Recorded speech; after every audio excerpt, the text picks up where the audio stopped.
The choir of St George's Chapel, Windsor, sang Wesley's "Thou Wilt Keep Him in Perfect Peace" when in June 1972 they laid to rest Britain's last surviving King Emperor.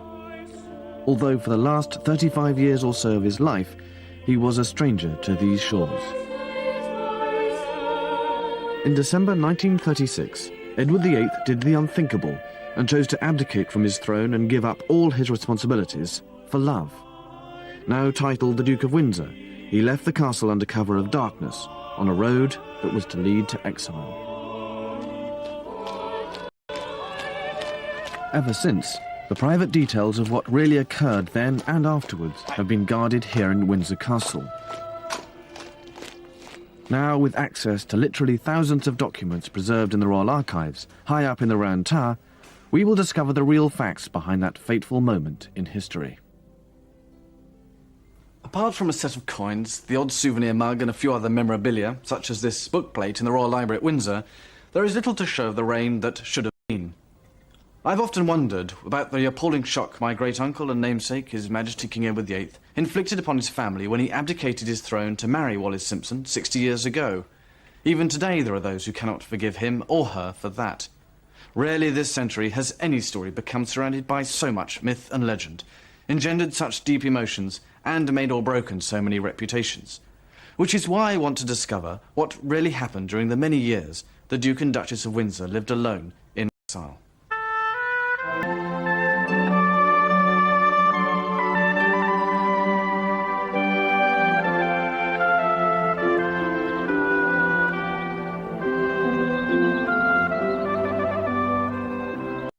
Fort Belvedere, just a few miles from Windsor Castle, was Edward VIII's home when he was Prince of Wales.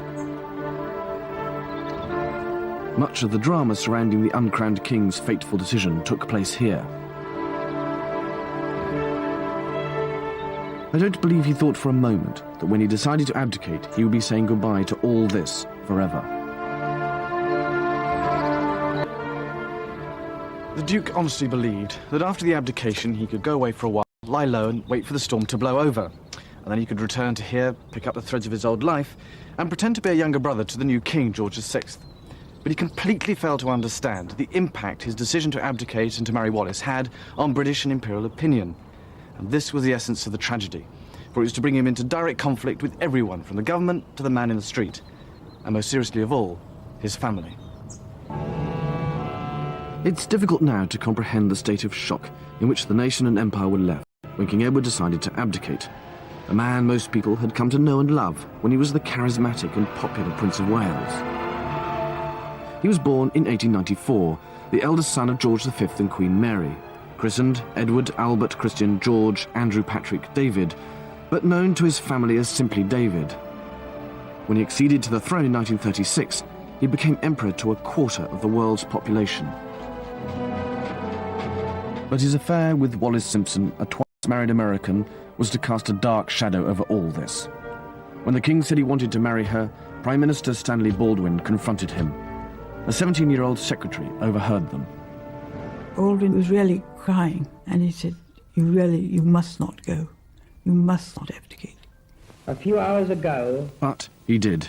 I discharged my last duty as king and emperor. And now that I have been succeeded by my brother, the Duke of York, my first words must be to declare my allegiance to him. I was a schoolboy at a prep school, and we were taken into the to the big hall in the school, and we listened to the Duke give his speech. And a lot of us were in tears. I mean, we were poor. It was very, very moving. I'll never forget it. And we felt lost. We felt deprived, because all of us loved him. I mean, all of us looked up to him and thought that he was going to be a great king. I mean, he was sort of on our side, as it were. I think you have to remember, sir, that he was the first member of the royal family who really came down to the people. And England couldn't believe that their beloved monarch was leaving them. For about 24 hours, we feared that such was the hurt to the nation, they might suddenly become a republic. Not only had Wallis Simpson been divorced once, she would have to divorce for a second time to marry the king. Hence the crisis. I think it's quite difficult to understand now how powerfully people felt about that kind of thing. Because so many more people were divorced and emerged at the end of the war, married to somebody else. We never really blamed him. We blamed her for everything. The whole thing rather stank to us, you see. And of course, divorce wasn't so common as it is now, but she had 2 husbands before, which we thought was quite enough. Wallis Simpson certainly inspired strong feelings. Intense loathing, sir. Loathing that I very much fear she could have been murdered. She was supposed to be the femme fatale. Who knows how Wallis must have felt? She'd been handed out of the country just days before the abdication. She too was now in exile, staying with friends in the south of France, surrounded by the world's press. Wallis is often depicted as hard, ambitious and grasping. There were other much worse descriptions flying around as well. But at one point she must have realised what was going to happen, what she might be responsible for, and she tried to stop Edward. In a statement to the press just 4 days before the abdication, she stated her readiness to withdraw forthwith from the unhappy situation. She was distraught when the king telephoned her with the news of his decision. We all know that she was terribly upset and that she cried on the telephone because he told her that I'm leaving now. I've told them that I'm abdicating. And that's when it was an utter shock to her because she did not expect it. She started to cry and she said, "Oh no, please don't do it. You fool, you fool." Nor was the abdication to have a greater tragic consequence than for the royal family. The children had developed a close bond through mutual support because their parents had always been remote and aloof from them.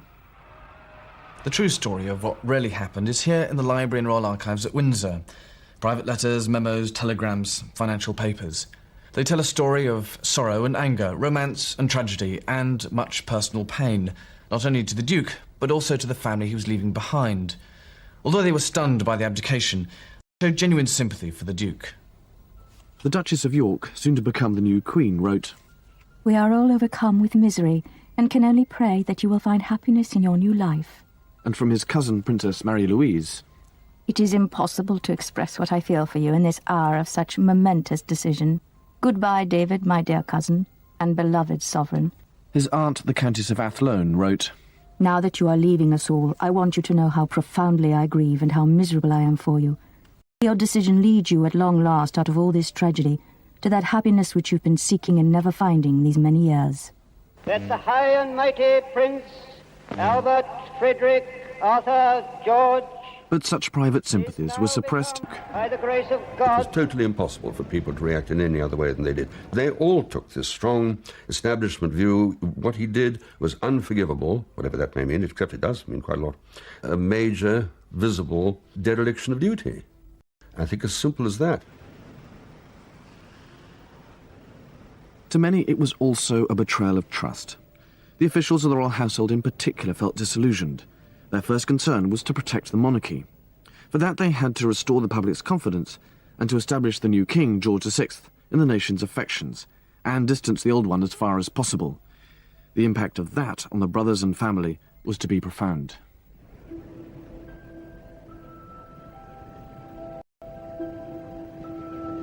Immediately after the abdication, the Duke headed for Austria. Here he was oblivious to the emotional backlash against him in Britain. He fully expected to return home with Wallis and have her accepted by his family. In the meantime, he would have to wait in Austria while she would remain in France until her divorce was finalised.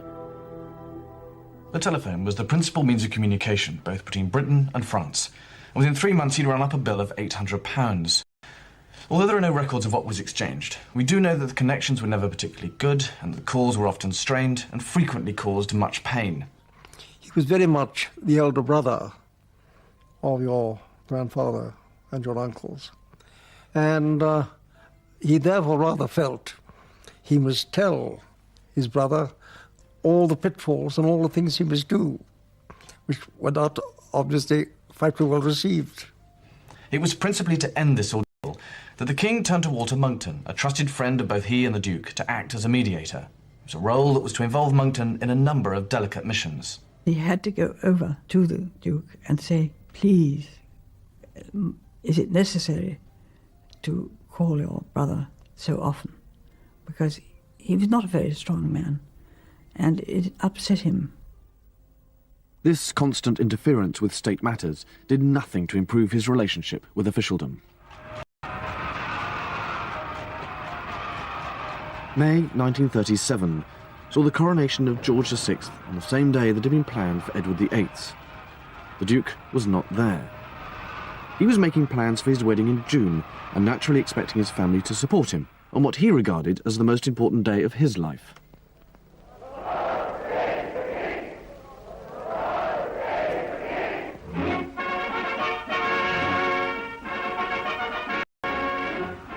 In France, head over heels in love, he was blind to the emotions that were still running high. It was decided after much pressure from Lord Wigram, the King's acting Her Royal Highness. With a great deal of anxiety, I said, I very much fear, sir, that His Majesty has not been pleased to grant the title of Royal Highness to the Duchess of Windsor. It came to His Royal Highness as a shock from the blue. It completely shattered him. And although he was not a man ever to show his emotions greatly, he then, much to my embarrassment and distress, burst into tears on my shoulder. And all he said was, well, Dudley, you'll always consider she's worthy of it, won't you? The legal position probably was that she was entitled to it. But the view was that she certainly shouldn't get it, nor did she. And I think that was obviously something he minded very much. And there was worse to come. Not a single member of the royal family attended the wedding. I don't think that any of his close family had an intention of going there. I think he must have been deeply disappointed. I think there's no doubt that he hoped they would come, either all, which was perhaps not unreasonable, or at least some, which he certainly thought was reasonable, and they didn't. The King wrote him a long and painful letter. I can't treat this as just a private family matter, however much I want to. I'm afraid it will not be possible for any of the family to come out to your wedding. I simply hate having to tell you this, but you must realize that in spite of the affection which there still is towards you personally, the vast majority of the people of this country are undoubtedly as strongly as ever opposed to a marriage which caused a King of England to renounce the throne. Be regarded as condoning all that's happened, and would be harmful to the monarchy. This is a matter where I can't act like a private person, and I've had to get advice from ministers. My parents never talked about it. My mother was very buttoned up and reticent about that kind of thing. If I ever, so to speak, heard them say anything about it, they always stopped when I appeared. And I think that was very much a family view at the time. The excuse of potential damage to the monarchy was the official line. King George, in trying to balance the family's private feelings with a public attitude they were being advised to adopt, had unwittingly started a war. The Duke felt his wife had been insulted by his family, and he blamed his brother George and his mother, Queen Mary. After the reception, Monckton took the Duchess aside. He warned her that the Duke's happiness for the rest of his life would alone reconcile the British people to his choice of her. She is reported to have replied, "Walter, don't you think I've thought of all that? I think I can make him happy." He deeply, deep of his life that he could not give up. She had a tremendous sense of humour, and she had a lot of energy, and she kept things going, and it was enormous fun around her. The Duke had found in the Duchess of Windsor his mother, his nurse, and his wife all at once. But he behaved like an adolescent. I have to tell you, I honestly think she really made his world. Made his world. He loved her. He told me that she was the only person that really, truly was fond of me and took care of me and loved me. That's how he fell in love with her, he told me. Because he said he never had much love in his life as a young man. I'm sure he would have been a different man if he'd had a lot of love from his mother and father. He gave me a present which I think you would like to see. The interesting thing about it is what's written inside. It says, "For dear David, from his affectionate parents, and it's got G-R-I and M. Yes, not exactly very personal. Imagine that, a birthday present to his son. And his father calls himself Rex Imperator. The final straw came with the unveiling of this tomb to the Duke's father in March 1939. Just a year earlier, the Duke had written to his mother, Queen Mary, I hope that when the statue is finished and formally unveiled and handed over to St. George's, that contrary to the practice of avoiding all mention of anything that could recall one to the public mind, an exception will be made in this case, and you will let it be known publicly that I have shared with you the privilege of giving the memorial. It was actually dedicated in the presence of the King and Queen, Queen Mary and other members of the royal family. Even though he had paid half the cost, the Duke wasn't even told the ceremony was taking place. He was furious. I greatly regret that it should have taken so sacred an occasion to disclose so much that is unpleasant, and to destroy the last vestige of feeling I had left for you all as a family. The incident was a culmination of all these events and actions, plus rapidly deteriorating communications, intransigence, perceived slights, and most significantly, long and painful months of negotiation over a financial settlement. As with many a family, it was money that caused the real trouble. The initial agreement was that the Duke would receive £25,000 a year from Parliament, worth 20 times that in today's terms, and he agreed to sell Balmoral and Sandringham, which he owned, to his brother.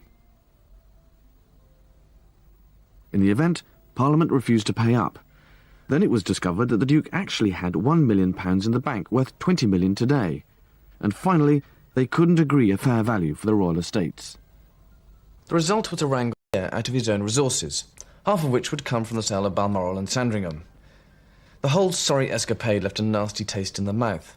The new king was forced to borrow to keep the estates, because he had not inherited the traditional income of a Prince of Wales. The financial impact on the royal family's private resources was disastrous. Money that would normally have been inherited by a new king disappeared with the Duke of Windsor, and King George started with virtually empty coffers. The Duke's inability to understand his brother's position, public opinion, and the fact that you can't have two kings in one country made conflict almost inevitable. All these factors and events combined to produce one of the major elements of the tragedy, the breakdown of relations between the Duke and his family.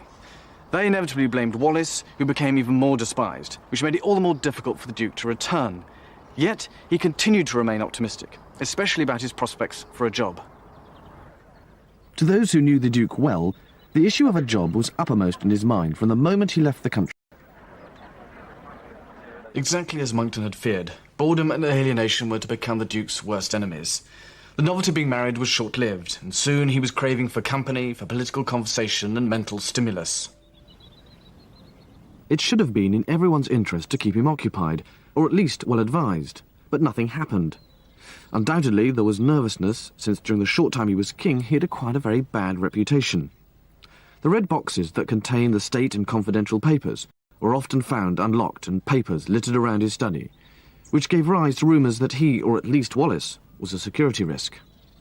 So when no job was offered, the Duke took the initiative himself. In October 1937, he accepted an invitation from Hitler to visit Germany. If you have been the Prince of Wales and Edward VIII, you're a little bit apt to think, even though you've abdicated, that you still have that kind of power. He did believe that if he saw Hitler face to face, that he would prevent him from making war.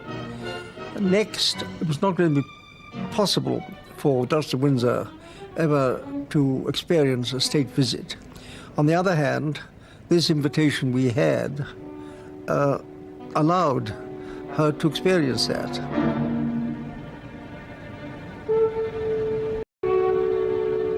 The Duke and Duchess visited Field Marshal Goering at his home.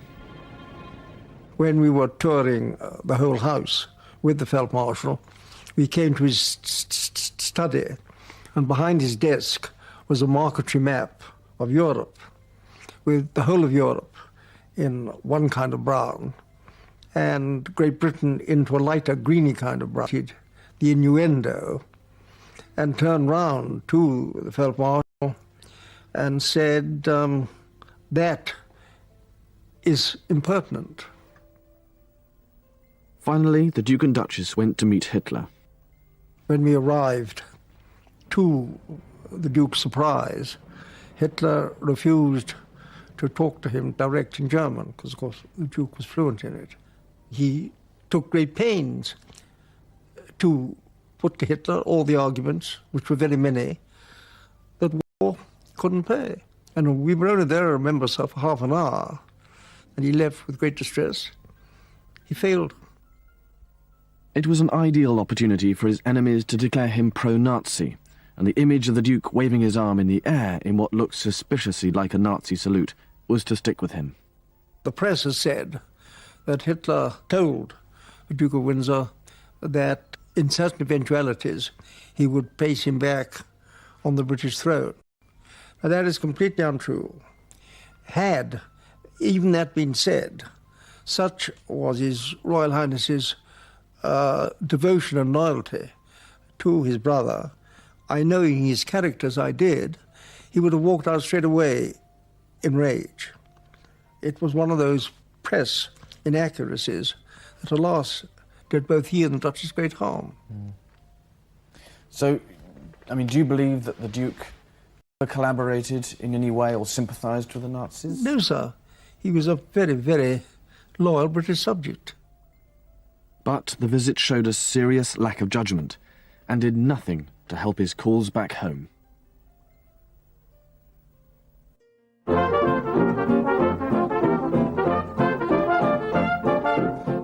By 1938, the Duke and Duchess had gravitated towards the French Riviera, the playground of the rich and famous in the south of France, which was also the home to many other exiles. It was here that the Duke and Duchess acquired their first home, a Croe on the Cap d'Antibes. What a stunning place it must have been, with its glorious setting with a fabulous view. And here they spent much of their life, entertaining and being entertained, until this idyll was rudely interrupted by the outbreak of the Second World War. The Duke was caught unawares, still wanting to believe that war was avoidable and indeed unlikely. After an absence of nearly 3 years, the Duke of Windsor is back in England. His Royal Highness crossed from France with the Duchess in a destroyer, landing at Portsmouth, where they were welcomed by the Commander-in-Chief before leaving for this house in Sussex. War brought two positive outcomes. He was allowed to return to Britain, and he was given a job. Was back in Paris with a British military mission, where his contacts might be valuable in helping to ascertain France's military capacity and intentions. He began enthusiastically, but it became obvious to him that his reports were not read, and he felt there was a campaign against him. He tried to get back to England to complain, and wrote to Monckton, "The recent exposure of a network of intrigue against me makes my position here both impossible and intolerable. The nature of this latest campaign of outrage against me is so virulent that I wish to seek both yours and Winston's advice before seeing the King." To Churchill, now in the War Cabinet, he complained bitterly of fresh evidence of my brother's continued effort to humiliate me. But Churchill took a surprisingly tough line, no doubt fed up with his constant selfish complaining. Having voluntarily resigned the finest throne in the world, and having been for so many years Prince of Wales and afterwards King Emperor, it would be natural to treat all minor questions of ceremony and procedure as entirely beneath your interest and your dignity. At a time like this, when everybody is being ordered about, and millions of men are taken from their homes to fight, it may be for long years, and many others ruined, it is especially necessary to be dependent in one spirit against extreme misfortunes. Frustrated once again, the Duke became disinterested and disheartened. News of this reached Berlin, their interest aroused by loose talk at the Windsors' dinner parties. In May 1940, Germany invaded France and advanced on Paris. The Duke immediately took the Duchess to Biarritz, and when he returned to Paris, his commanding officer told him to go south, which he did, but in the process abandoned his friend and equerry, Fruity Metcalfe. Metcalfe was less than impressed. My position here since you left has been impossible, and one I cannot stand. I have not had one word from you, sir, and so can only surmise that you intend to stay where you now are. I'm sorry, sir, to leave your service, but I feel sure that it's the only thing to do. Metcalfe later insinuated the Duke had deserted, and though not true, the story took root. It's indicative of how he managed to alienate even his closest friends. June the 10th, 1940, Mussolini declared war and Italy invaded France. The Duke and Duchess were having lunch with Maurice Chevalier when news came, and as the border with Italy is only 30 miles away, they had to get out and fast.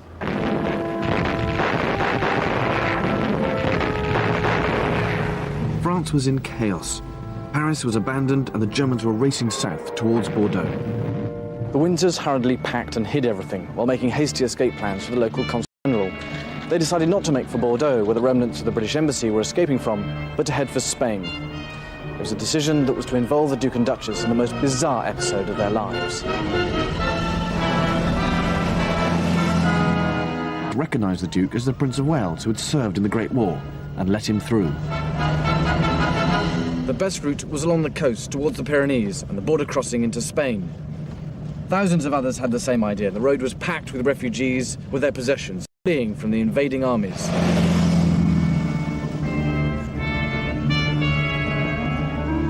Making for neutral Spain was a risk. There was no guarantee they would be let in, and at Perpignan, 10 miles from the border, they were turned away by the Spanish consulate, who refused them the entry visas they needed.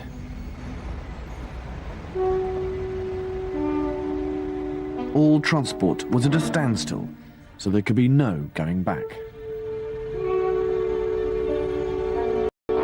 The Duke sent off telegrams to the British ambassador in Madrid and the Spanish ambassador in Bordeaux, who were friends of his, and at last permission to cross the frontier was granted. At the border there was even more chaos. The Duke said it was absolutely terrible.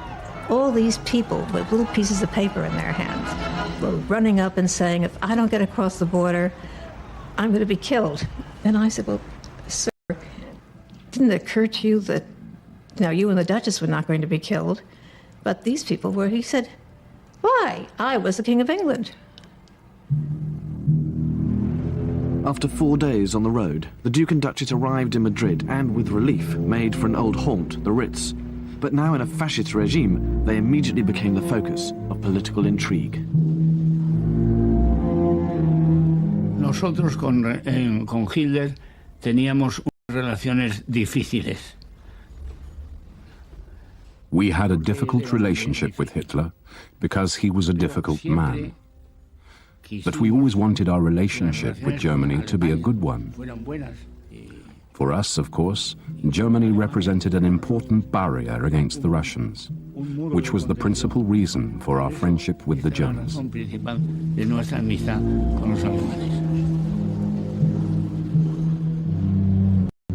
The German ambassador in Madrid was ordered by Berlin to try to keep the Windsors in Spain.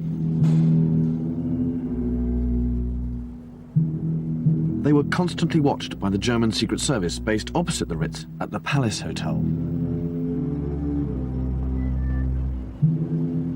As it turned out, the Germans needn't have bothered.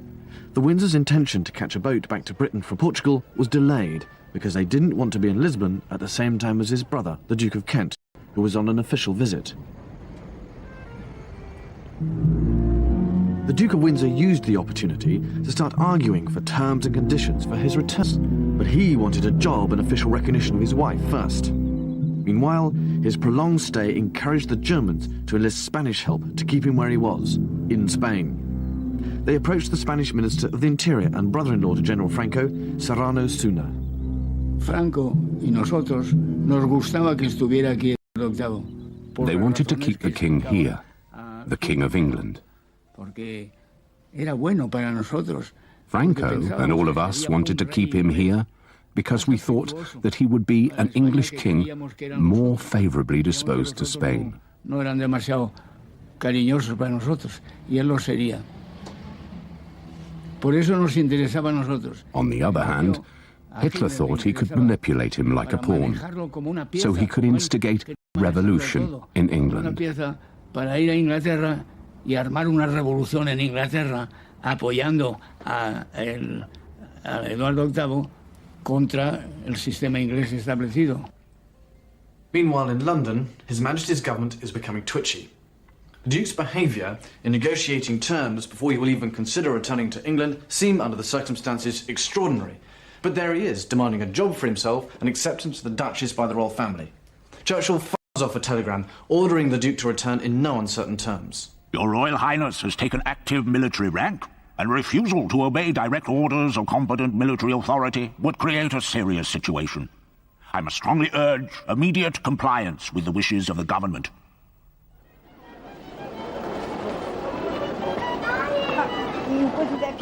The Duke did not receive the telegram then, because he was already on his way to Lisbon. There, the British Embassy advised him to stay with Ricardo Espiritu Santo, a wealthy banker whose home was at the appropriately named Boca do Inferno, or the Jaws of Hell, for Santo turned out to be a German sympathiser. Having had no reply to his earlier telegram, Churchill seeks an audience with the King. The Duke must be removed from the continent, but how if he won't return to England? It's decided to send him to the Bahamas as governor, a post without precedence for a member of the royal family. The Duke's attempt at bargaining had totally backfired, and he was now to be sent further into exile. On one of his almost daily visits to the British Embassy in Lisbon, the Duke received Churchill's latest telegram informing him of his appointment as governor of the Bahamas. He was dismayed at the news, but nevertheless accepted. At least as a governor's wife, Wallis would now be his equal. So began a new round of negotiations, including the release from military duty of some of his former staff. Most significantly, he was stuck in Portugal until a boat passage could be arranged. VIII to lure him back to Spain. Angel, a Spanish secret agent, was sent to the Duke with a message.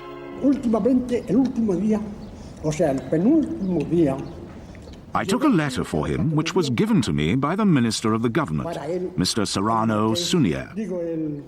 He didn't tell me who the letter was from or what it was about, but from the envelope and everything I knew, it was from Franco. The Nazis told me to tell him that when the war was over, we would make him King of England, and we would put the crown on his head and the swastika on his car. When I told him, the Duke laughed a lot.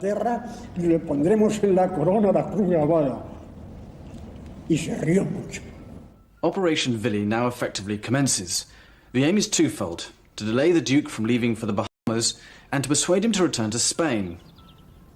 The real aim of the plot was the negotiated peace between Great Britain and the Nazis. And then behind there was a condition which could be the recovering the crown for the Duke of Windsor. The Duke is unaware of these machinations and plays perfectly into the hands of the plotters when he seeks their assistance to recover various items, including sheets and pillowcases, from his houses in France. With Europe engulfed in war, the Windsors' preoccupation was bed linen for Government House in the Bahamas. The plotters allowed their maid to travel unhindered through German lines and all the way into occupied Paris to get it. But at the Windsors' home at 24 Boulevard Suchet, she was picked up by two overcoat-clad men who held her there and stopped her from catching the return train. The plan was to force the Windsors to postpone their departure. Meanwhile, the Duke and Duchess entertained in Lisbon while they waited for their bed linen and a boat. They were now surrounded by spies, reporting any hint of disloyalty, such as a claim that the Duke said that if the Germans bombed London, the British would capitulate. The Duke still found time, though, to play some golf, even presenting a trophy at the Estoril Golf Club. Meanwhile, the Duke's negotiations with London continue. Churchill telegrams, I regret there can be no question of releasing men from the army to act as servants to your Royal Highness. Such a step would be viewed with general disapprobation in times like these, and I should ill-serve your Royal Highness by countenancing it. So from all the evidence, it appears the Duke was naive and impressionable. Much of the negotiation was absurd in content and smacks of extraordinary selfishness. Now, it's quite possible the Duchess was behind much of it, not out for revenge, but out of an absurd sense of loyalty, persuading him not to be pushed around by remarkably petty issues. Walter Monckton advised Churchill to soften his line and allow one man to be released from the army to join the Duke's staff. But seemingly trivial arguments over staff hid much greater concerns in London. The breaking of German military codes within the first year of the war gave Britain an unexpected but highly delicate intelligence advantage. On the one hand, they knew exactly what was going on in Spain and Portugal. On the other, the government couldn't act in any way that might reveal their knowledge to the Germans. The crunch came when the Duke wrote that it would be more diplomatic to sail on August the 8th instead of August the 1st.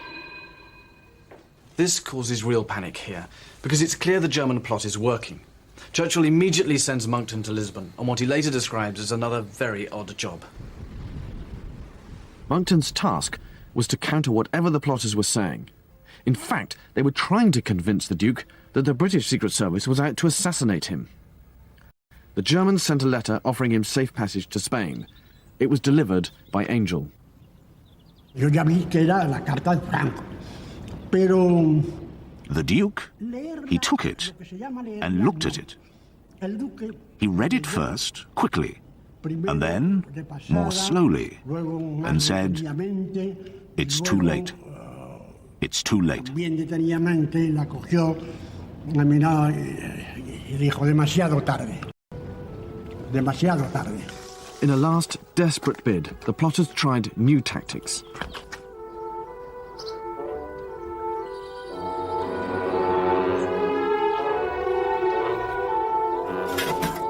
A gang of thugs was sent to the house with instructions to frighten the Duke into asking for protection.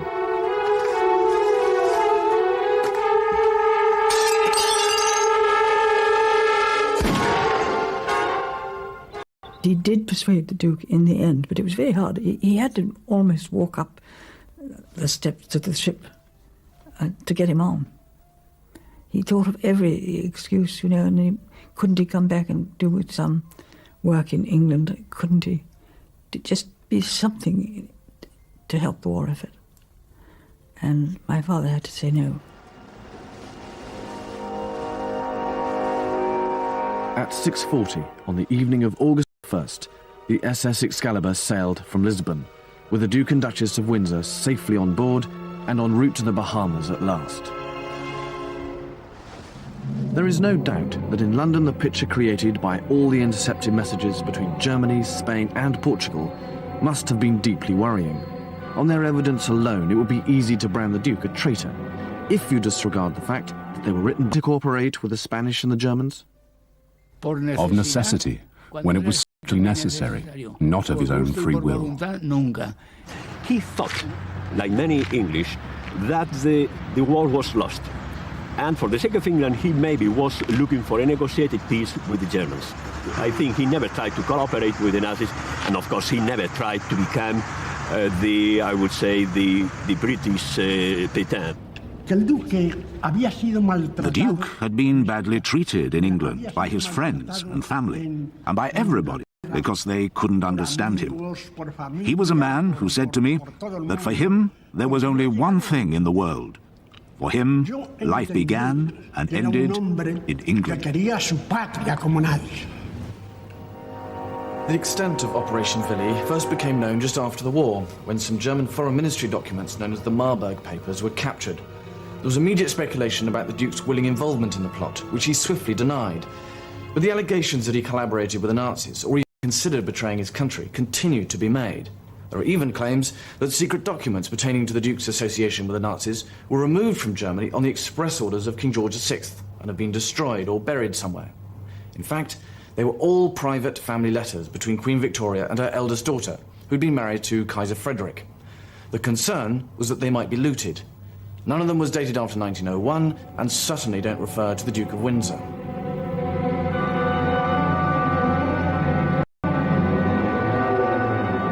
The Duke may have been awkward, selfish and intransigent to deal with. He may also have been loose-tongued and in favour of appeasement. But there is no evidence that he would have ever betrayed his country or agreed to be a puppet king. Such accusations were only directly levelled at him after he had died, when he could no longer defend himself.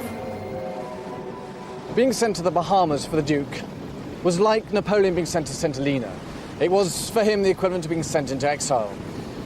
The only consolation was that Wallis would be treated as his equal as governor's wife. But it was small comfort that he was going to have to sit out the war, frustrated at not being able to help his country in a more constructive way. All along, he must have dreamt of returning to Britain.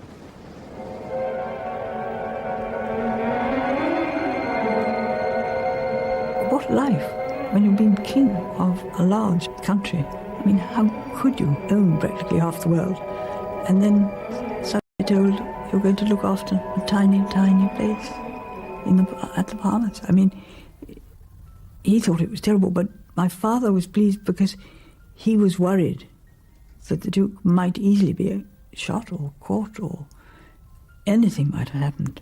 It's rather sad. The governorship of the Bahamas was his biggest test.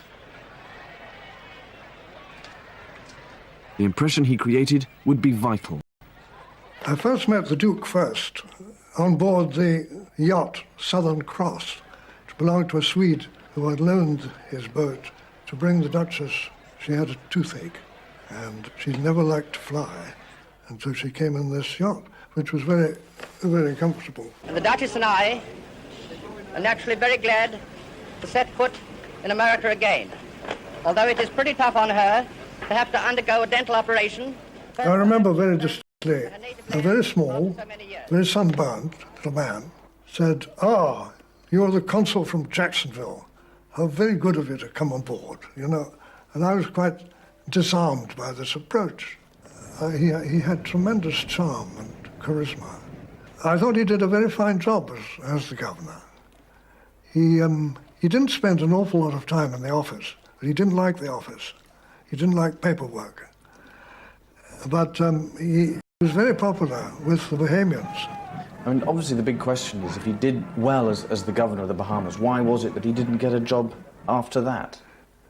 I don't know. I think it was difficulty about Wallis, really.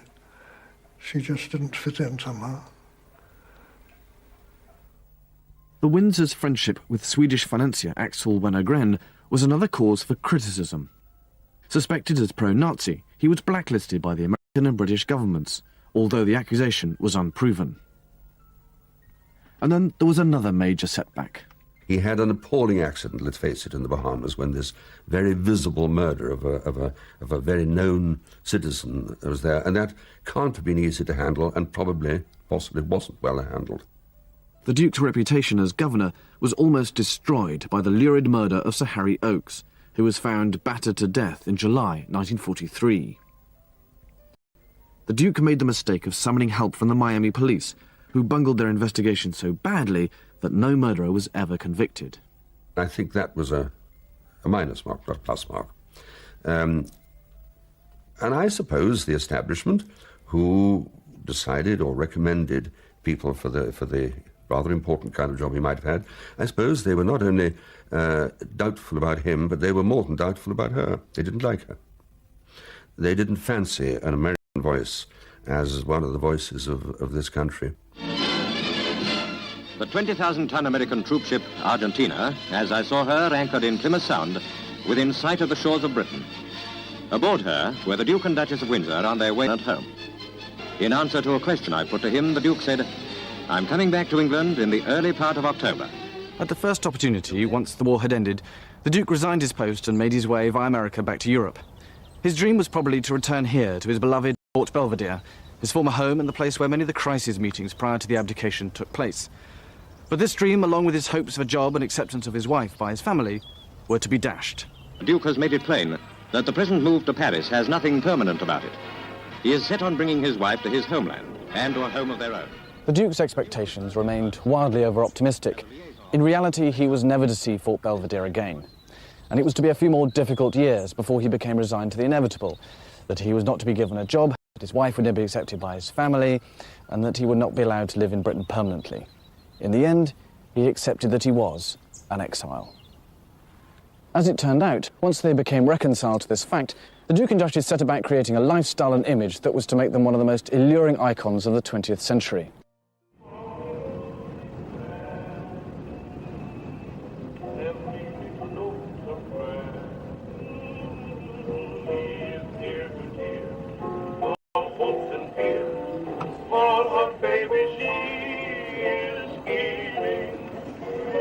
We'll never be invited again to the Duke and Duchess of Windsor's soirees, and thank God. Rarely have I been so stupendously bored. There were 22 people for dinner, and only 2 names did I know or remember, and that was from history. The Count and Countess of Bismarck. It is extraordinary how small the Duke and Duchess are. 2 tiny figures like motto in the net that you keep on the mantelpiece.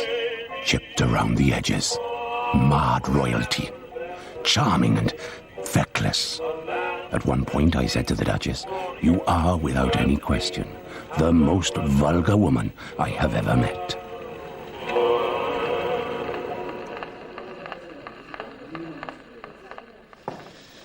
Richard Burton wrote that in his diary after an evening here in 1968. But in spite of it, he and Elizabeth Taylor came again several times. Well, few ever declined. You didn't say no to an invitation from the Duke and Duchess of Windsor to visit their private home in the Bois de Boulogne. The traumas of abdication, divorce and war were behind them, and in exile they were feted and flattered by people the Duke would probably never even have known, but for a chance encounter with a divorced American woman who changed his life. When they moved here in 1953, they had been married for 16 years. The Duke was no longer engaged in a feud with his family, who he felt had insulted his wife, or in the political intrigue of trying to prevent their exile. That was all in the past. The wartime German occupation was a fading memory when they signed the lease with the city of Paris. My grandfather, King George VI, who had literally been catapulted onto the throne when Edward gave up his crown, had reigned and then died at a tragically early age. He was only 57. Queen Elizabeth, my mother, was the new monarch, and now, for the first time, the Duke and Duchess had a permanent home, and they set about creating a way of life and the image that went with it. The Duke and Duchess became the leading lights of what could be called the International Cafe Society, an endless round of social events, entertaining and being entertained. It was all a million miles from his destiny as King of England. They went out quite a lot. They would be seen and photographed at the Maxims, at night clubs and all that. And I think it filled up their diary, you see. I think they liked it. She liked it a lot. He created this whole mythical kingdom. He designed the uniforms for all the waiters and the footmen, and on a gala night they were in red outside with the flaming torches. On less formal occasions they were in tails, and everything was arranged around him. Elsa Maxwell used to come and play the piano here quite often, Cole Porter, people like that. But it was a very gay evening, always. Our party was always a success. And that was her life, entertaining. That's Queen Mary, the Duke's mother, and she called him David, as did all his family and friends. And it's fascinating to find the portrait in such a prominent position, given the fairly turbulent nature of their relationship after his abdication. It's difficult to judge whom she blamed more, Wallis for so utterly bewitching David, or David for abandoning his responsibilities and duties for something so transient as love. And as long as she lived, Queen Mary could never understand or forgive that. The villa, meticulously restored by Mohammed Al Fayed, reveals something of what Wallis and David wanted in their new life. There is also much to impress upon the visitor, exactly whose house it was. Throughout, there are constant reminders of his life as Prince of Wales, and even his short spell as king. But they are merely glimpses of a world he gave up in order to marry Wallis. There is no shortage of these, rather good photos of his wife. It may be hard to appreciate in this day and age just what an appalling shock she was to the court and the British establishment 60 years ago. It wasn't because she was American, and it certainly wasn't because she was a married woman having a serious affair with David. Over the years, he'd had relationships with married ladies, and in those days that was understood and accepted so long as it didn't get out. Now, it was frankly because Wallis was a divorced woman, and divorced women were just not accepted in society, let alone in Palace. And she would have to divorce for a second time in order to marry the king. But when Edward was determined to marry her, there was no alternative. He would have to step down.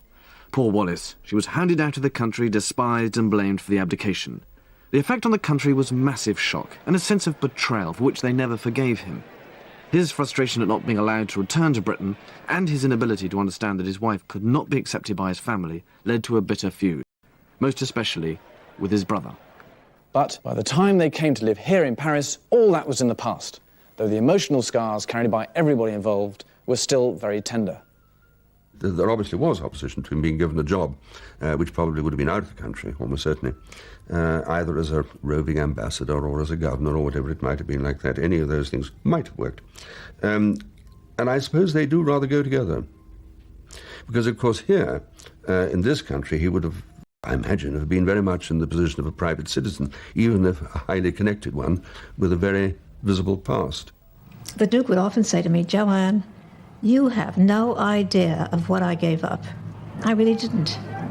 Until one time there was a big celebration of something, and I suddenly realized we gave up all of that, plus the money, the jewels. You know, it's like I made my decision, and I love her, and I've settled for this kind of a life.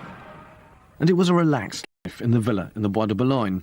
They were by now in their late 50s, a surprisingly active couple who entertained vigorously, so the mornings were generally quiet. The Duke would wake late and have breakfast in bed, read the newspapers, and his valet Sydney would tell him the weather and temperature. For Wallis, the morning ritual tended to start slightly earlier. She loved her bath and bathroom, and she spent a great deal of time in here. She would never emerge from her suite before 11 o'clock, by which time she would look immaculate. The Duke, on the other hand, hated baths, and had his covered up by a heavy piece of mahogany. He much preferred the more American habit of showering, and had this one built specially. The Duke, as a noted leader of fashion, would consider very carefully his dress and what to be seen in. Everyone was delighted to follow his lead. He was born to perfect taste, and his collaboration with his tailors was historic and very, very important. He hated extra pomp and solemnity. Most men would be wearing top hats today if he hadn't abolished them. He brought a lot of color into fashion, a lot of mixed patterns, which are now classic. For the Duchess, clothing represented a chance to show her obsession with style. It was an endless pursuit that made her the ultimate fashion model. Oh dear, look at who's here, look at the... She became a kind of icon because she set a fashion, and her taste was very, very remarkable. One of the most interesting things about her is she's one of the few plain women to become a fashion icon. As far as I'm concerned, I've been very influenced by her because she knew so well, you know, and teach to a young designer what really is essential for a woman to be elegant. Nothing over-elaborate. The cut has to be perfect but simple. The Duchess, especially in the earlier period of when she was very well known, had a breathless quality about her way of dressing. People was waiting to see what she was going to wear. Her entrance was really part of the evening. Quand je la coiffais, quand même, elle faisait, je peux dire, les liftings, oui. When I did her hair while she was having, can I say, a facelift, she was obsessed with seeing how she appeared, even if she had just had a facelift. She immediately thought about having something done again, some small touches like that on the right, on the left. She was obsessed by what she wanted to represent. That was her great obsession. C'était sa grande obsession. I used to say to her sometime, why don't you take up some charitable work here in Paris like you used to do in the Bahamas? She said, Sydney, I was locked up on that island for 5 years, and there were no in German, as you know, nowhere to go. Now I left, I come to Paris where I was first started, and I am going to enjoy myself. And that's just what she did. She entertained the hairdressers, the beauty parlors, and the couturier. The search for style was pursued with an almost manic zeal. No fashion show was truly complete without the attendance of the Duchess.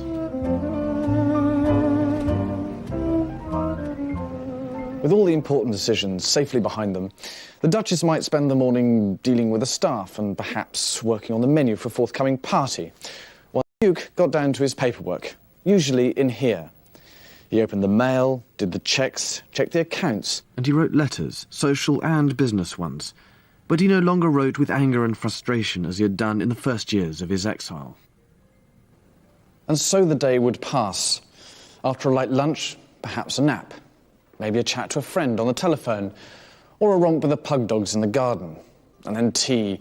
The Duke drank a lot of tea, and she often scolded him for letting it go cold in the cup. And slowly, the evening would approach. And I used to look at her coming down those stairs. She looked like a 16-year-old girl.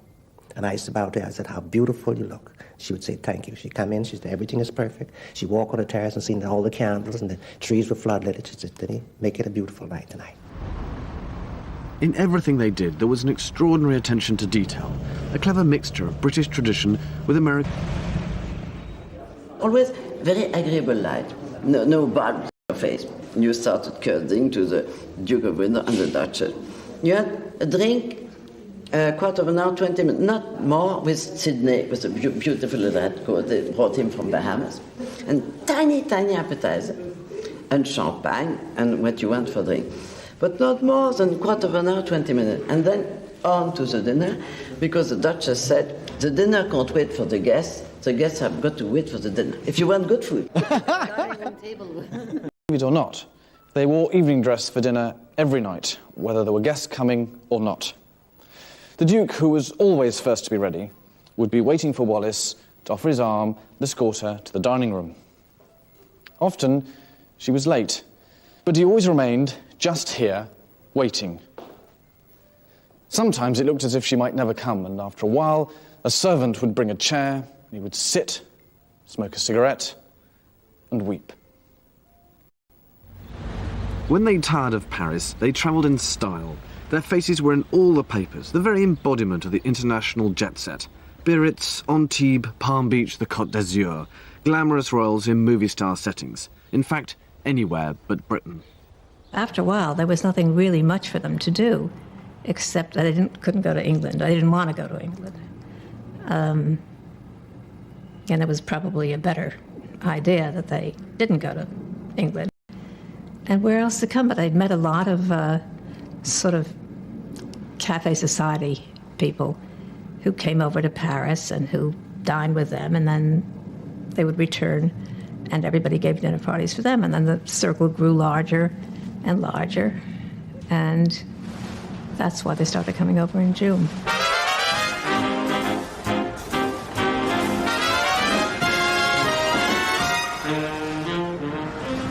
Duke and Duchess never travelled by aeroplane because of her fear of flying. The Atlantic crossing would take about a week. Invariably, news of their arrival would precede them, and New York society would be waiting to welcome them with open arms.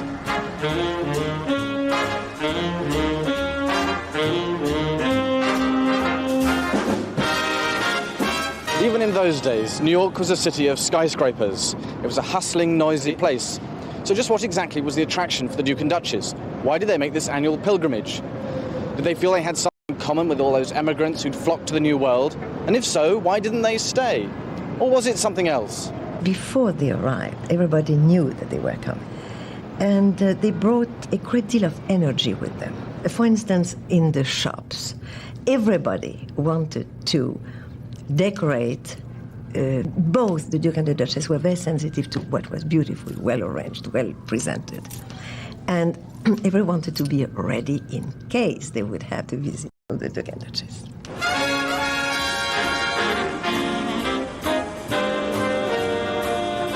The Waldorf Towers was ideally located for what the Duke and Duchess wanted.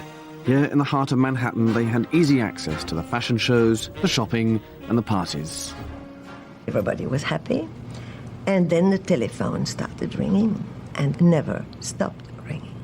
As well known, when the Duke and Duchess of Windsor were in town, I mean, people would literally kick, scream, and fight to get invited to an event that they were at, or to be able to sit at a party they were at, or to be in the same boat crossing the Atlantic that they were at. It was quite a phenomenon here in America. They were America's royalty. I thought, my goodness, what am I supposed to call them? Do I say, Your Royal Highness, your what, and what do I call her? Because we've read all about the fact that he wasn't going to be the Royal Highness. Perhaps, as they could not go to England, basically, that it was perhaps refreshing to go to a country where at least a group made a fuss over them. Duchess, those flowers. I know that's one of your favorite pastimes. Did you make the arrangements? Well, I did, and they're geraniums, which are very, very simple flowers, which I love. I like them cut, and I like them in pots also. We always have them in the mill, lots around in pots, and these I cut. Found some place where I could get them and cut them, because it's typically me as an arrangement. Mountains of flowers, literally mountains of flowers, of the beautiful flowers were waiting there. I suspect they didn't have all that much money, and Mrs. Hilson paid for something, who lived at the Waldorf. I can't remember whether she paid for the flowers. Somebody else paid for the limousine. Somebody else paid for, I don't know, the clothes or the... I mean, there was a group of 3 or 4 people who definitely paid for who subsidized them. That enough? No, once more. Try for another 1,000. $64 question. That's We have no prizes on this, but we'll send you 1,000 jacks for that last one. There, is that enough? Thank you very much. I hope you'll teach me that game someday, darling. I love to. They set up home here for 2 months every year in what is now called the Royal Suite. On the top floor, it's quieter and more spacious than in the hotel. It was made more homely because friends lent them Renoirs or Monets for the walls and ensured there were plenty of fresh flowers. Today, you'd be expected to pay around $3,500 a night to stay, but you do get some pretty magnificent views.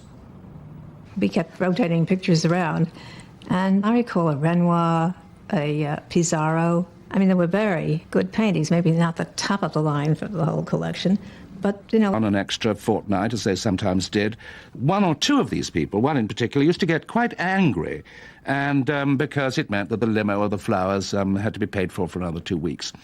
But I'm afraid that's the way it was, and the Windsors gave good value. I mean, they could trot them out as their status friends and introduce them to their less status friends, and so it seemed to me that they got their money's worth. Nobody minded here that they had no job.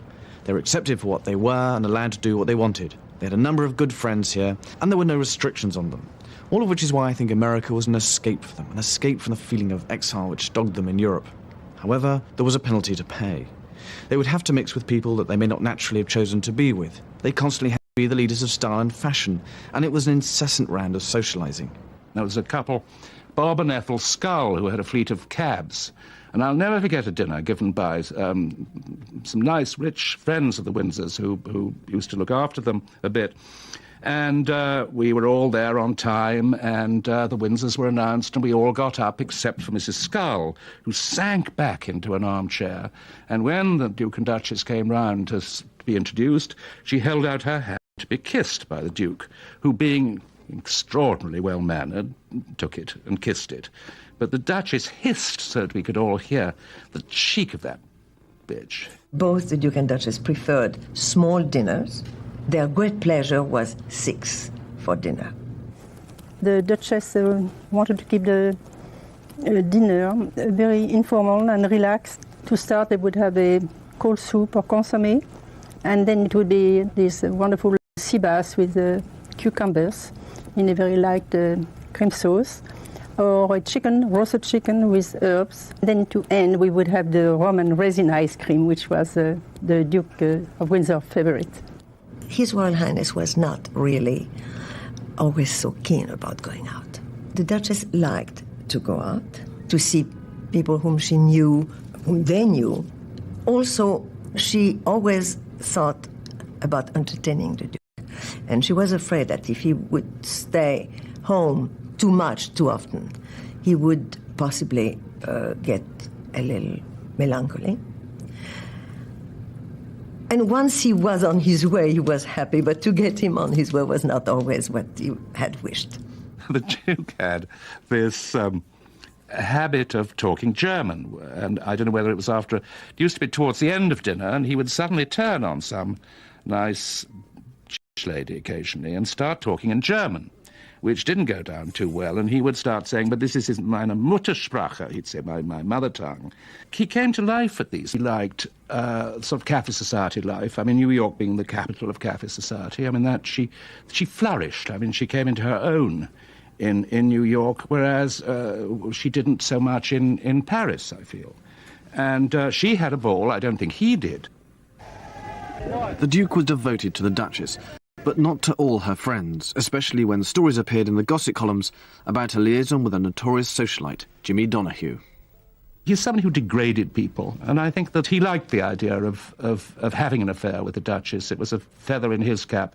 I don't think it probably was a very passionate affair, but I think that somehow he got her absolutely trapped. She was fascinated by him.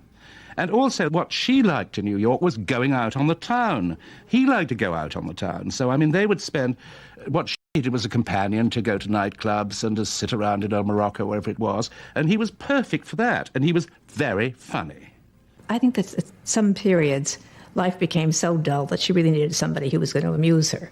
And Jimmy Donahue was extremely amusing, as very often very gay and outwardly gay men are.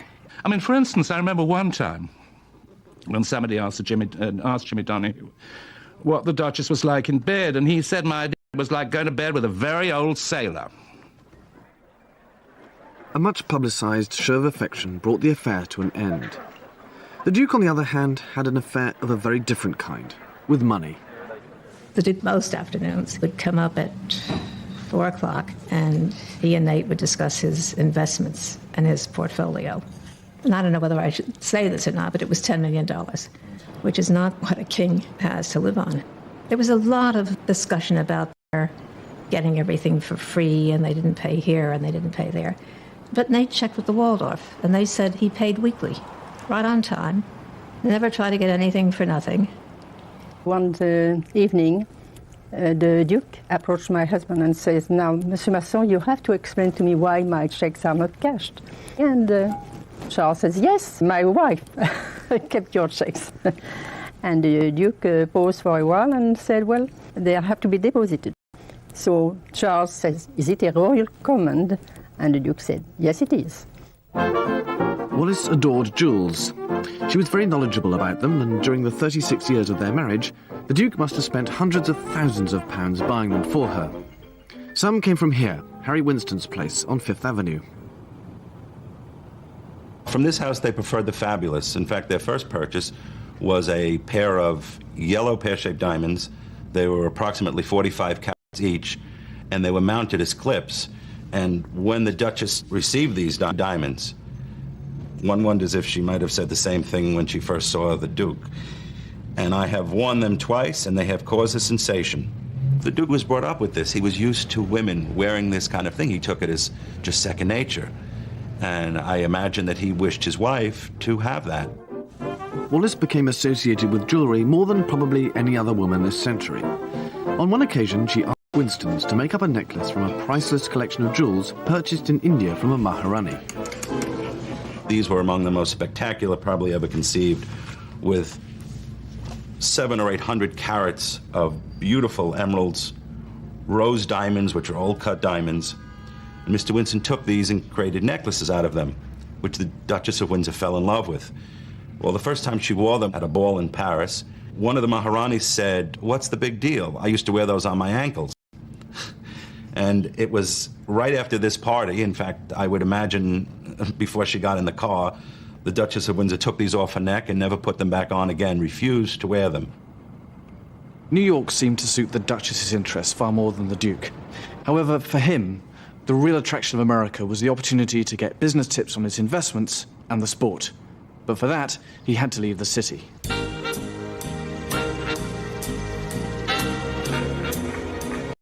Most weekends they would make for the country and places like Locust Valley on Long Island, to lovely old houses like this one owned by the Slater family.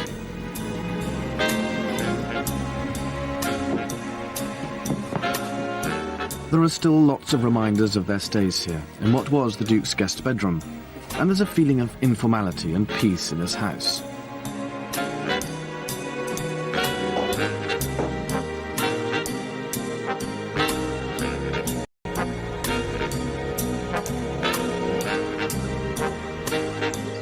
Long Island was where the Windsors could relax, with friends who invited them for holidays and to satisfy their love of life's little luxuries. Hostess Martha Slater plied them with gifts and made sure they never ran out of caviar. That's something up. Rather dishevelled Duke. It's rather unusual. And that's that splendid garden. Absolutely stunning. And there's a great pair of boots.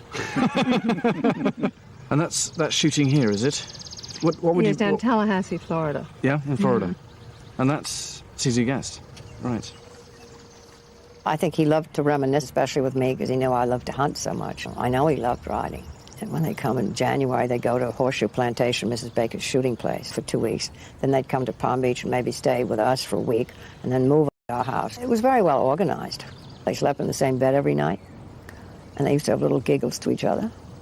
And a lot of little giggles, you know. And then he'd often say to me, "Have you had any Mr. and Mrs.?" And I said, "Not lately, sir." You know, he would always ask me things like that. And the President and Mrs. Nixon had a dinner for them. Oh, it's the most lovely dinner. Arnold Palmer flew in his plane, and I sat next to one of the astronauts. And it was a fabulous evening. It was beautiful. And, of course, he was the star. The evening, he gave a very short speech after dessert, and everyone fell in love with him, really. The charm of that man. In the exclusive country clubs of Long Island, the Duke could practice his favourite game, golf. The sport he took up after an accident forced him to give up horse riding. He loved it, and although he never became very good at it must have been a wonderful escape from the social chit-chat and gossip.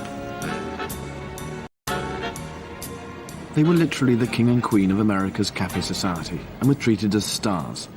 It may all sound very glamorous, but most of the time it was unfulfilling. And worst of all, so shallow. They were no more at home here than in Europe. Very invisible visits, not always, but almost always. Sometimes there would be a picture of him going to Marlborough House to see Queen Mary, but they were not very publicised visits, not as they would be now. There is one home that most closely resembles the life he left behind in Britain. Mill, the only property the Windsors ever bought. Friday, Saturday, Sunday, we used to go to Old Mill House. They couldn't have many people for dinner there. It was only about 12. But their Sunday lunch, there was always be 24 people. Just remembering how elaborate the tea service was in the mill, with maids dressed all in green and white, bearing those organdy cloths so there wouldn't be a crease in them. And then going through, I really mean a high tea. I mean, it could have been dinner. As a matter of fact, in the mill, after this enormous display, the Duke would look at his watch and he'd say, all right, 5 o'clock, time for cocktails. And there was a little room that led out of the main salon, and the Duke would get behind the bar. None of the servants were allowed in, and he loved to play bartender. The secretary called him, wanted to know what kind of a drink they wanted, so it'd be on the tray when they arrived. And whether it was a short dress or a long dress, and always very considerate, so you didn't feel out of place. After lunch on the terrace, they would all play canasta, and the Duke quite often didn't want to play, and he'd take me and go down the hill and across a little stream into his sort of sanctum, which was an old barn, and we would go gardening. I'd push the wheelbarrow. Sometimes he would say things to me like, don't ever waste your life, Atalanta. Always know what you want to do and always enjoy doing what you want to do. Certainly to me, he seemed a sad person, and quite often rather bored. There weren't a great many people in Paris who were really good friends of the Windsors. To me, it seemed as though everybody was still sort of scratching and fighting about who did or who didn't collaborate. But there was so much snobbery and the eternal petty spites of a very fragile and, it seemed to me, shallow world they all lived in. When you went there for the weekend, it was charming. Even we were 4, they were there with the dogs, the pugs. It was tellement gentil. The Duchess is dancing like that. The Duke always wearing his kilt for the evening, the dog running around. C'était gentil. You'd think you were staying with old friends, very simple. They liked to laugh, have fun. So it was marvelous. And you could forget where you were. The famous day when Armstrong put his foot on the moon, the Duke said it's going to be at 2 o'clock in the morning and he will send Sydney to wake me up, to wake Philip. He had a TV in a little room next to the big drawing room. We went to see that. We see the Duke waiting there, and the Duke said, where is the Duchess? And one of the, George said, the Duchess doesn't want to come with no makeup or what. She didn't come. And when he put his foot on the moon, the Duke was so emotional he almost cried. He said, wonderful people, American, wonderful people. He was touché. And for this gardened house seems to sum up best the character and personality of my great-uncle. And it is here that I felt the closest to him. Each dog, well, there were 3 or 4 of them, Sydney or George carried plates, and the Duke took the plate and put it on the ground for each dog on a little mat. And the one that was supposed to go there wanted to go there. The one that he wanted to go there wanted to go there, and the Duke was furious. I believe he had a baguette in his hand, and together with that he'd say, no, you go there, you go there, and you go there. And I said to myself, my God, when I think that he was the King of England with all this colonial empire, and then suddenly to see him fighting with all his dogs, made me dreadfully sad. You see what I mean? That made me unhappy for the Duke's life, and for all he represented. They were their children. That's all that they had. And they adored his dogs, especially His Royal Highness. He always had dogs. Halfway up a small hill overlooking the mill is probably the most poignant reminder of the Windsors' life here, a small collection of gravestones to their beloved pug dogs. The Duke and Duchess had no children. In fact, she was unable to. So with the contents of the house sold, the gardens a shadow of their former selves, this is their only legacy. As a couple, I thought they were terribly sad.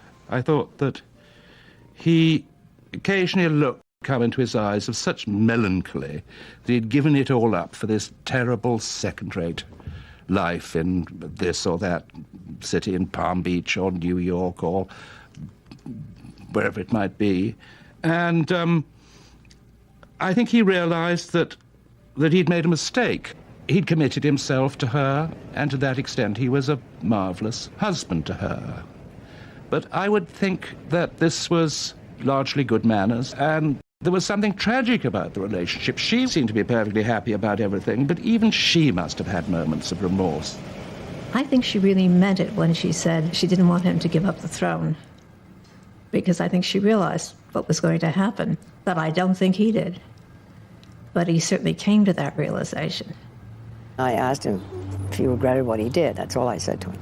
And he said, no, not at all. That's all. No. Do you two ever have occasion to discuss what might have been?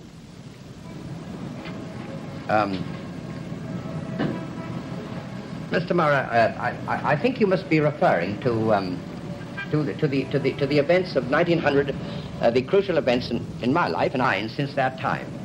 Well, now the answer is most emphatically no. We both feel that there is no more wasteful or foolish or frustrating exercise than trying to penetrate the fiction of what might have been.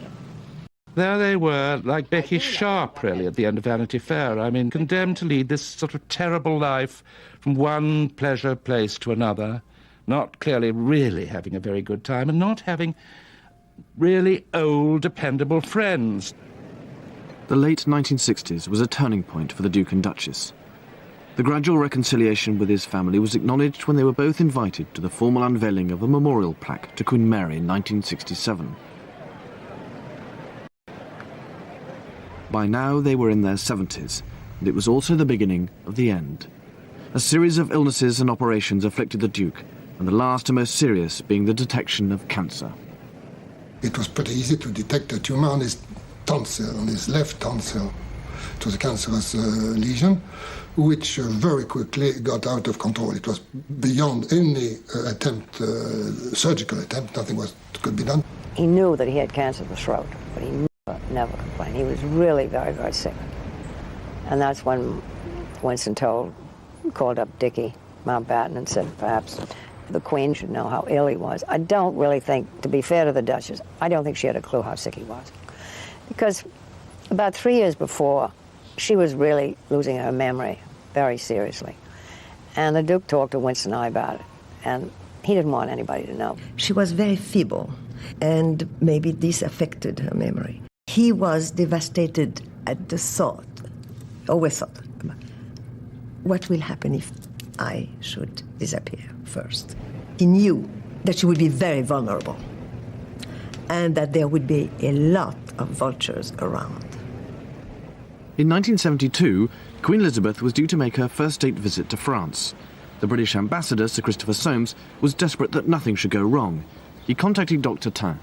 Sir Christopher explained that if it happened that the Duke died during the royal visit, of course half of it would have to be cancelled, the Queen would have to go back to Windsor and so on, and they were very worried about this. And I remember Sir Christopher said to me, look here, doctor, the Duke's got to die before or after the visit, but not during.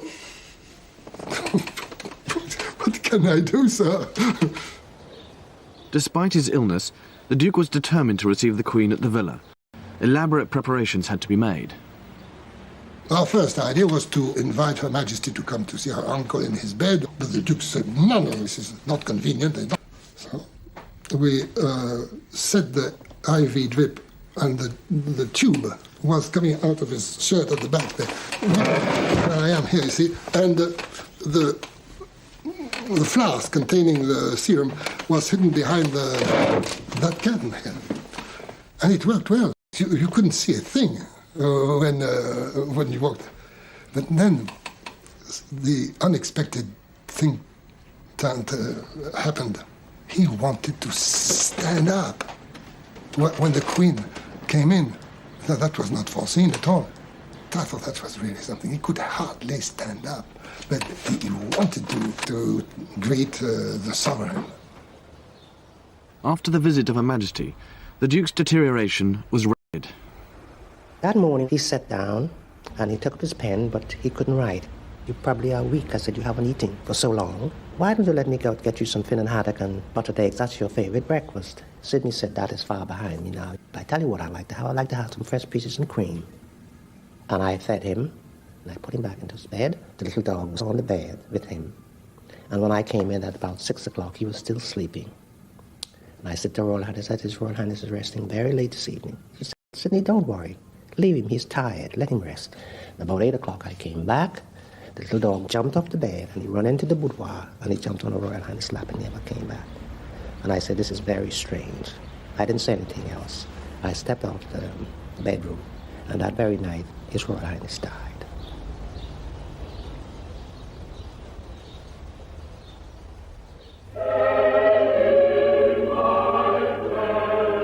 His funeral took place in St George's Chapel, Windsor, in June 1972. He was 77. The ceremony acknowledged him as a former king and was conducted amidst an atmosphere of reconciliation and forgiveness. In death, as in life, the Duke of Windsor was a man of contradictions. After years of being distanced from the throne and any memory of his short, unconsummated reign, here he was being buried with full honours. As a young man, he had become an immensely popular Prince of Wales, by going out amongst the people like no other member of the royal family had done before. Yet, just as they needed him most, on the point of becoming king, he walked out on them. He was the pinnacle of society, yet he openly defied the social mores of the day. He was stubborn, selfish and self-centred, yet at the same time charming and charismatic. People really liked him. He was openly a patriot, professing love for his country and allegiance to his brother King George, and yet he is condemned by some as a collaborator, or even worse, a traitor. But no matter how hard they try, no one has ever uncovered any evidence for that. So, deprived of proof, they maintain that there has been, and whatever you may believe, we are all left with the question, is it possible, from all that we know about the Duke's life, that he would have seriously considered betraying his country? I honestly believe not. And the final contradiction is that in marriage he had split his family and his country. In grief, he united them. For the first time, the royal family gathered with Wallis, Duchess of Windsor. When the Duke actually died, she was awfully shocked. There was a tremendous change in her life. And then the ceremony of the burial was terrible for her. Meeting suddenly hundreds of persons whom she didn't know being taken to Buckingham Palace. And I found her in Windsor Castle. She was there alone on the sofa. It was rather pathetic, really. And then she was taken back here, and when she walked into the house, she called David. David.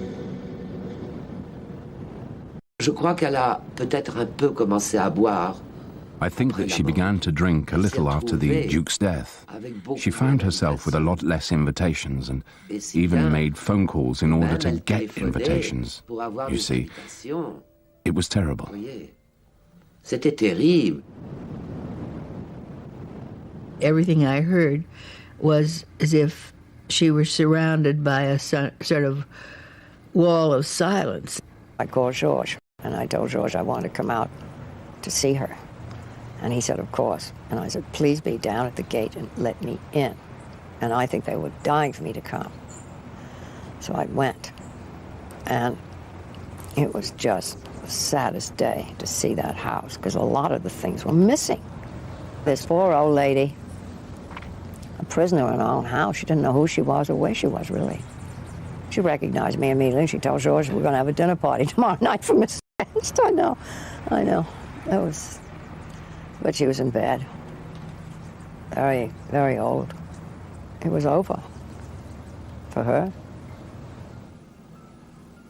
With the Duchess vulnerable, her worried servants used the Duke's bath with its wooden cover as an ideal hiding place for the letters and photographs of Britain's greatest love story, save from those who might see them as a source of income. In charge of affairs at the Bois de Boulogne was Maitre Blum, the Windsors lawyer. There was nothing we could do without Madame Blum. I mean, she took over completely. Maitre Blum and the Swiss banker had everything all tied up. Of course, I knew what was in the will. But how did you know the contents of the will? Because I was aware of what was going on with the lawyer, whose doctor I was also. Oh, I see, right. So right. It was a sort of little club around the Duchess to protect her. With the help of her French lawyer, she changed her will so that after her death, the Windsors' belongings were auctioned for $50 million, which benefited a French charity. Not many years after the Institut Pasteur got that enormous amount of money, they discovered the virus to AIDS. Sometimes I think if it's the most useful thing the Windsors did in their life is to give their fortune to the Institut Pasteur. Unfortunately, she went down after His Royal Highness dead. She couldn't seem to pull herself together anymore. I don't think she really realized what she had, but after His Royal Highness death, she missed him terribly. Then finally she took the head, she had a stroke, and that was the end of it.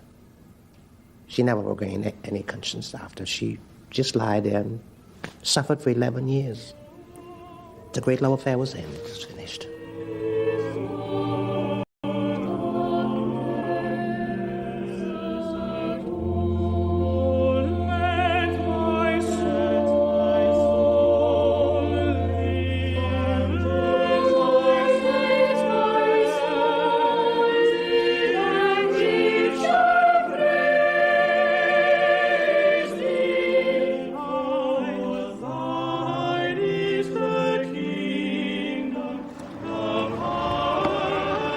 The story comes full circle.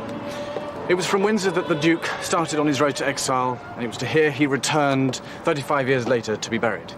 But it was only after the Duchess died in 1986 that his expectations were at last fulfilled. For down there, in the shadow of Queen Victoria's and Prince Albert's mausoleum, the Duke and Duchess of Windsor lie side by side in a quiet corner of England, equals at last in the country he loved, their exile.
I was a schoolboy at a prep school, and we were taken into the to the big hall in the school, and we listened to the Duke give his speech, and a lot of us were in tears. I mean, we were poor. It was very, very moving. I'll never forget it.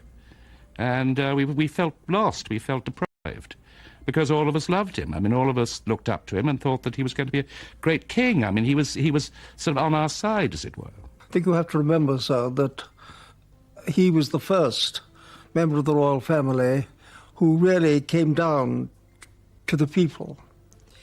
And England couldn't believe that their beloved monarch was leaving them. For about 24 hours, we feared that such was to the nation, they might suddenly become a republic.